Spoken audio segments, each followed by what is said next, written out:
क्या आप भी राधा नाम करते हैं? लेकिन अगर मैं आपसे पूछूं कि भागवत में राधा रानी का नाम तो कहीं नहीं लिखा है, तो शायद बहुत से लोग इसका उत्तर नहीं दे पाएंगे। लेकिन फिर एक सवाल उठता है कि अगर राधा जी का नाम स्पष्ट रूप से नहीं मिलता, तो आज पूरी दुनिया राधे राधे क्यों जप रही है? क्या करोड़ों लोग बिना कारण राधा नाम ले रहे हैं, या फिर भागवत में एक ऐसा रहस्य छिपा है जिसे हर कोई समझ नहीं पाता? हरे कृष्णा, राधे राधे। मैं हूं अनुपमा और आप देख रहे हैं हे प्रभु ऐसा क्यों। आज का प्रश्न हमें उत्तर प्रदेश के रामपुर से आकाश ने भेजा है। आकाश जी पूछते हैं, आजकल हर जगह राधा नाम का प्रचार हो रहा है, लेकिन श्रीमद् भगवत महापुराण में राधा रानी का नाम स्पष्ट रूप से कहीं नहीं आता। फिर राधे राधे इतना महत्वपूर्ण क्यों है? तो दोस्तों, यह प्रश्न सुनने में जितना सरल लगता है उतना है नहीं, क्योंकि यह केवल एक नाम का प्रश्न नहीं है, बल्कि सनातन के सबसे गहरे प्रेम रहस्य का प्रश्न है। कहा जाता है कि राधा नाम को वही जान सकता है जिसे स्वयं किशोरी जी जनाना चाहें। तो आइए आज शास्त्र, भक्ति और संत परंपरा के प्रकाश में समझते हैं कि भागवत में राधा नाम का रहस्य आखिर क्या है। राधे राधे। आकाश जी, आपका प्रश्न बहुत गहरा है। आजकल हर जगह राधे राधे सुनाई देता है, लेकिन लोग पूछते हैं, यदि भागवत में राधा जी का नाम स्पष्ट रूप से नहीं आता, तो फिर राधा नाम का इतना महत्व क्यों है? सबसे पहले एक बात समझिए, श्रीमद् भागवत महापुराण में राजा परीक्षित को भागवत कथा शुकदेव जी ने सुनाई थी। यह शास्त्र में स्पष्ट रूप से वर्णित है।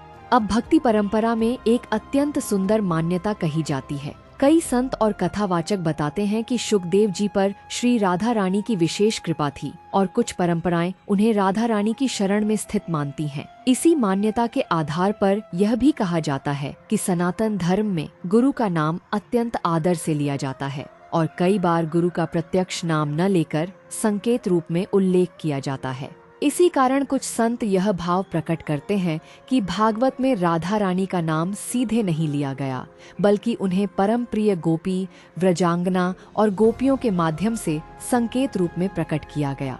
यह एक भक्ति परंपरागत मान्यता है जिसे अनेक भक्त अत्यंत श्रद्धा से स्वीकार करते हैं। वृंदावन की संत परंपरा में एक और बात कही जाती है, राधा नाम को वही जान सकता है जिसे किशोरी जी जानना चाहें। नाम तो हर कोई ले सकता है, लेकिन राधा नाम का वास्तविक रस, उसका प्रेम, उसकी करुणा और उसका रहस्य वही अनुभव कर पाता है जिस पर किशोरी जी की कृपा हो।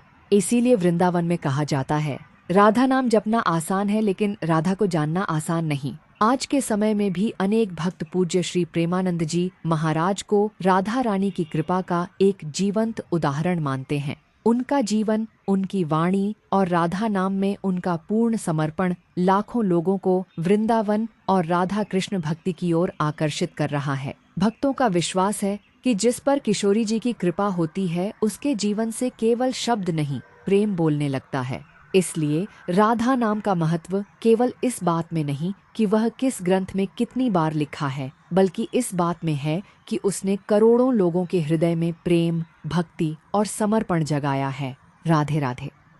और अगर आप राधा राधा जपोगे बच्चा, तो आज से लिख लो, दिल और दिमाग कभी ऐसी स्थिति में जाएगा ही नहीं कि जिस स्थिति की तुम बात कर रहे हो, केवल नाम जप करते रहना।